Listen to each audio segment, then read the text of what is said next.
Hallelujah. मैं अपने खुदावन प्रभु यीशु मसीह का धन्यवाद करता हाँ जिस परमेश्वर ने अज का दिन अज का समा मेरी और तुहाडी जिंदगी अंदर बख्शिया, जिस परमेश्वर ने मैनू और तुहानू इस धरती ते जिंदे रखा है, और जिस परमेश्वर ने साड़ी अगवाई की, जिस परमेश्वर ने समा दिता किसी फोन के माध्यम के द्वारा, वीडियो के माध्यम के द्वारा तुहाडे नाल प्रभु दे वचन वंड सकीए, तुहाडे नाल प्रभु दे पाक कलाम नूं शेयर कर सकीए, तुहाडे नाल प्रभु दे वचन दे विच उसी गलबात कर सकीए। क्योंकि जद इस समय दे विच असीं इस दुनिया के हालातां नूं देख रहे हैं, इस संसार के हालातां नूं देख रहे हैं, अज हर इंसान डरिया होया और अज इस समय दे विच हर इंसान घबराया होया है। लेकिन प्रभु ने सानू ये समा बख्शिया और अज असीं इस धरती उत्ते जिंदे हां, जिसे अज सुरक्षित हाँ। सो प्रभु दे प्यारों, मैं तुहानू दसना चाहता हाँ कि असीं अपने चंगे कर्मां दे करके नहीं, अपने धर्म के कामां दे करके नहीं, बल्कि प्रभु दे अनुग्रह दे करके, प्रभु दी दया दे करके, प्रभु दे वड्डे रहम दे करके अज इस धरती उत्ते असीं जिंदे हाँ। जिस परमेश्वर ने साडे उत्ते अपना अनुग्रह किया है, जिस परमेश्वर ने साडे उत्ते अपनी दया की है और सानू इस धरती उत्ते जिंदे रखा है। और मैं विश्वास करता इस समय कि तुसीं अपने घरां दे विच इस समय सुरक्षित हो और अपने घरां दे विच प्रभु का धन्नवाद कर रहे हो। क्योंकि जब असीं प्रभु की बाणी नूं, प्रभु दे पाक कलाम नूं पढ़दे हां, प्रभु दा दास पौलुस लिखदा है कि हर हाल दे विच सानू अपने खुदावंद प्रभु यीशु मसीह का धन्नवाद करना चाहिए। चाहे असीं किहो जिहे भी हाल दे विच होईए, किहो जिहे भी हालात दे विच होईए, किहो जिहे समय दे विच होईए, सानू अपने खुदावंद प्रभु यीशु मसीह का धन्नवाद करना चाहिए। और मेरे प्रियो, अज जद इस संसार दे उत्ते कोरोना वायरस के करके जो महामारी फैली हुई है, जो महामारी बहुत ज्यादा पूरे एक कंट्री के उत्ते नहीं बल्कि पूरे दुनिया, पूरे संसार के उत्ते जो फैली हुई है, और आज इंसान ही इंसान के कोलों डर रहा है। कैसा समा धरती के उत्ते आ गया कि अज इंसान ही इंसान के कोलों डर रहा है। वो इंसान जिहड़ा हर समय एक दूसरे दे नाल मेल मिलाप दे विच रहिंदा सी, एक दूसरे दे नाल मिलदा गिलदा सी, पर अज इंसान दूसरे इंसान को मिलण तो डरदा पिया है। बीमारी ने इन्ना ज्यादा इंसान को अज डरा के रखा हुआ है। लेकिन प्रभु का धन्नवाद करते हैं, प्रभु का वचन सानू शांति दिंदा है, प्रभु का वचन सानू तसल्ली दिंदा है, प्रभु का वचन सानू दिलेरी दिंदा है।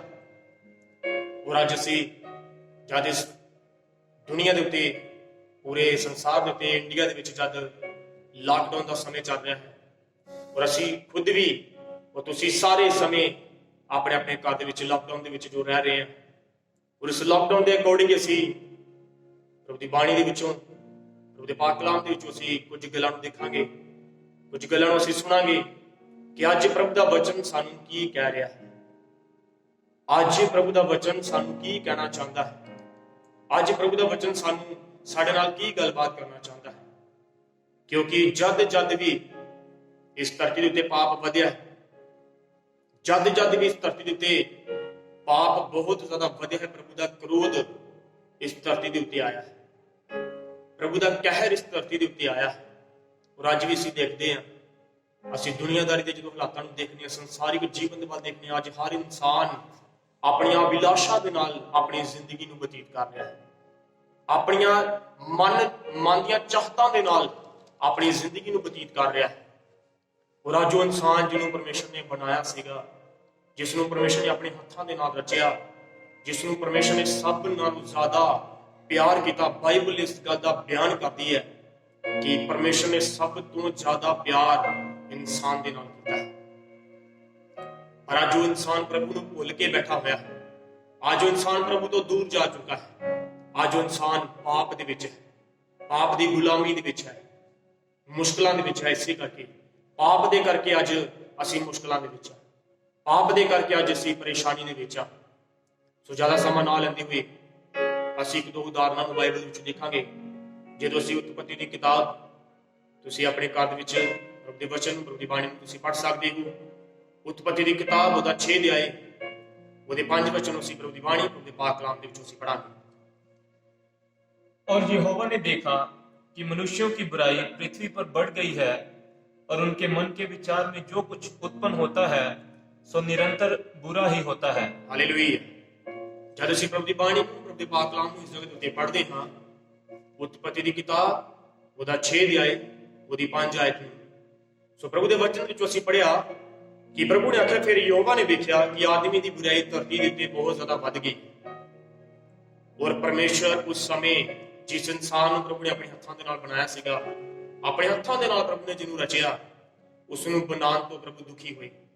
ਉਸ ਨੂੰ ਬਣਾਉਣ ਤੋਂ ਪ੍ਰਭੂ ਬਹੁਤ ਜ਼ਿਆਦਾ ਦੁਖੀ ਹੋਏ ਕਿ ਜਿਸ ਇਨਸਾਨ ਨੂੰ ਆਪਣੇ ਹੱਥਾਂ ਦੇ ਨਾਲ ਬਣਾਇਆ, ਜਿਸ ਇਨਸਾਨ ਨੂੰ ਆਪਣੇ ਸਰੂਪ ਦੇ ਉੱਤੇ ਰਚਿਆ ਹੈ, ਅੱਜ ਉਹ ਇਨਸਾਨ ਪਾਪ ਦੇ ਵੱਲ ਹੈ। ਔਰ ਬਾਈਬਲ ਇਸ ਗੱਲ ਦਾ ਬਿਆਨ ਕਰਦੀ ਕਿ ਜਦੋਂ ਪ੍ਰਭੂ ਨੇ ਦੇਖਿਆ ਕਿ ਇਨਸਾਨ ਦੀ ਬੁਰਾਈ ਧਰਤੀ ਦੇ ਉੱਤੇ ਵੱਧਦੀ ਜਾ ਰਹੀ ਹੈ, ਔਰ ਪ੍ਰਭੂ ਨੇ, ਬਾਈਬਲ ਇਸ ਗੱਲ ਦਾ ਬਿਆਨ ਕਰਦੀ ਕਿ ਪ੍ਰਭੂ ਨੇ ਆਪਣੇ ਮਨ ਦੇ ਵਿੱਚ ਠਾਣ ਲਿਆ, ਪ੍ਰਭੂ ਨੇ ਵਿਚਾਰ ਕਰ ਲਿਆ, ਪ੍ਰਭੂ ਨੇ ਸੋਚਿਆ ਕਿ ਹੁਣ ਮੈਂ ਇਸ ਧਰਤੀ ਦੇ ਉੱਤੇ ਇਸ ਇਨਸਾਨ ਨੂੰ ਔਰ ਧਰਤੀ ਦੇ ਸਾਰੇ ਜਾਨਵਰਾਂ ਨੂੰ, ਆਕਾਸ਼ ਦੇ ਪੰਛੀਆਂ ਨੂੰ, ਧਰਤੀ ਦੇ ਉੱਤੇ ਜਿੰਨੇ ਵੀ ਜਾਨਵਰ ਉਹਨਾਂ ਦਾ ਸਾਰਿਆਂ ਦਾ ਹੀ ਮੈਂ ਨਾਸ਼ ਕਰ ਦਿਆਂਗਾ।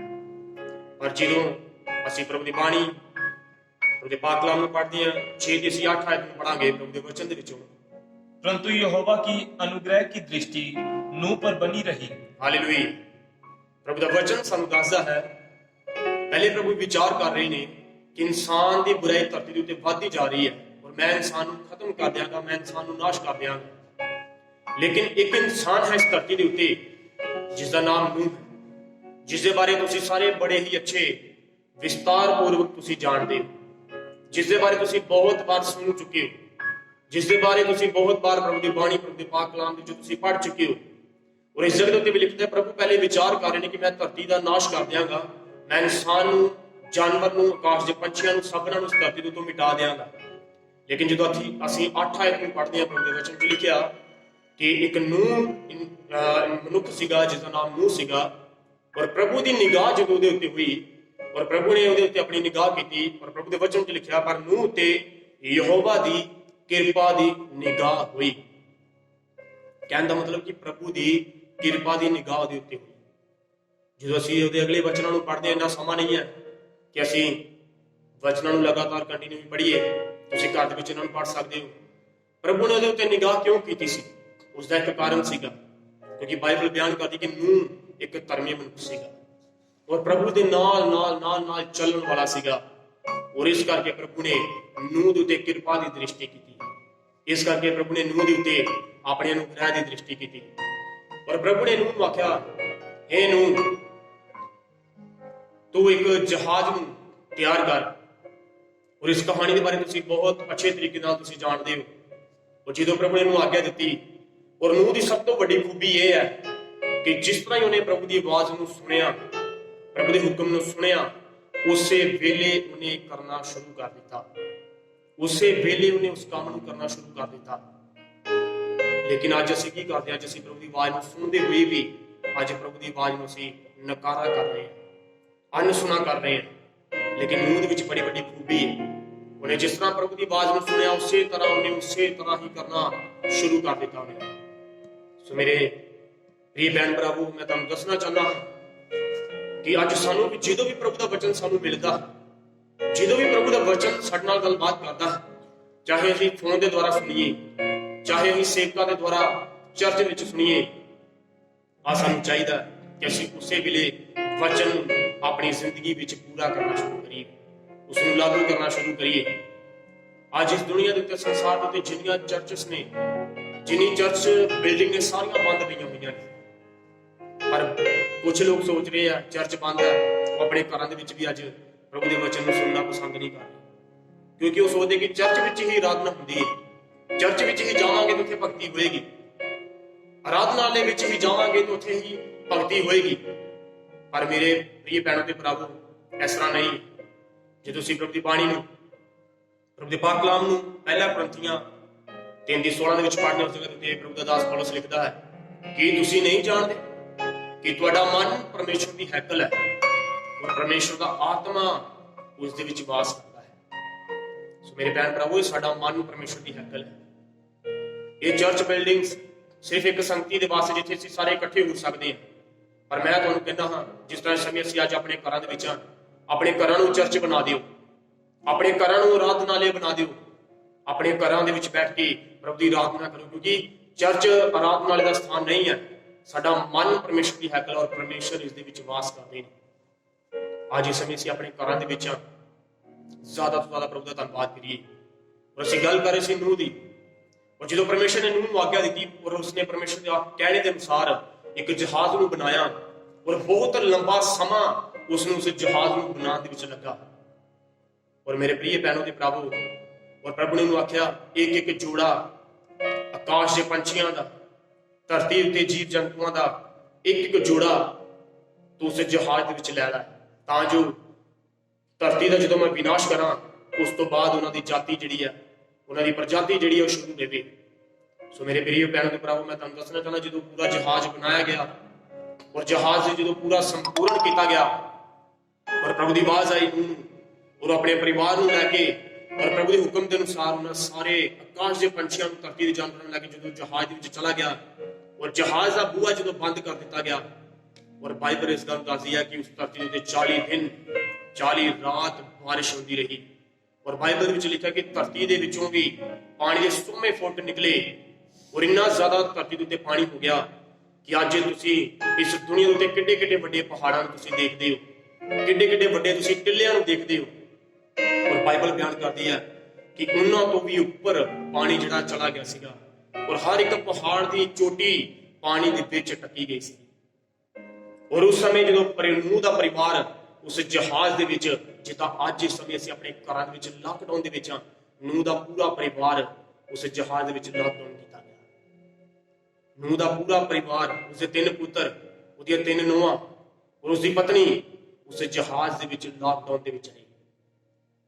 ਔਰ ਬਾਈਬਲ ਇਸ ਗੱਲ ਨੂੰ ਬਿਆਨ ਕਰਦੀ, ਜਦੋਂ ਅਸੀਂ ਇਹਦੀ ਆਪਣਾ ਉਤਪਤੀ ਦੀ ਕਿਤਾਬ ਉਹਦੇ 7 ਅਧਿਆਏ ਉਹਦੀ ਅਸੀਂ 24 ਆਇਤ ਨੂੰ ਪੜ੍ਹਦੇ ਹਾਂ।